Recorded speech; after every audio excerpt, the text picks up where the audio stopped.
চলে এসেছি আমাদের ডিনারের মেনু নিয়ে। তো দেখতেই পাচ্ছেন গরম গরম ভাত আছে, রুটি আছে, এটা চিকেন কষা। চিকেন কষাটা কেন করেছি সেটা আমি পরে বলছি, চলুন আগে এদিকে চলে আসি। ও দেখতেই পাচ্ছেন আজকের করেছে মাটন কষা। বর কবে থেকে খাবে বলছে, তো আনাই হয় না যেহেতু আমরা কেউ মটন খাই না, কিন্তু আজকে মা বললো যে একটু নিয়ে আয়, অনেকদিন মটন খাইনি, তো ওই জন্য আজকে মটন এনেছে। সাইজ দেখছেন বন্ধুরা, ও খুব বড় বড়।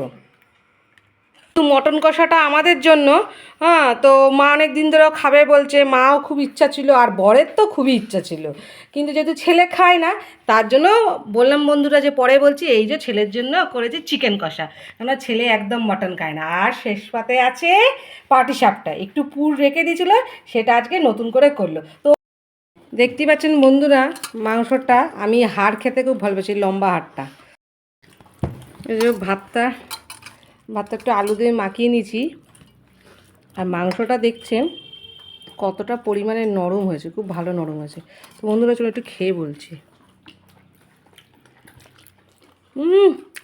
বন্ধুরা সত্যি মাংসটা অপূর্ব হয়েছে, একদম নরম হয়েছে, দেখুন। দিদি খুব সুন্দর বানিয়েছে, আমার এরকম চিকেন কষা খুব ভালো লাগে। এই যে বর খাচ্ছে, কি গো কেমন খাচ্ছ মাংস কষাটা? ব্যাপক হয়েছে,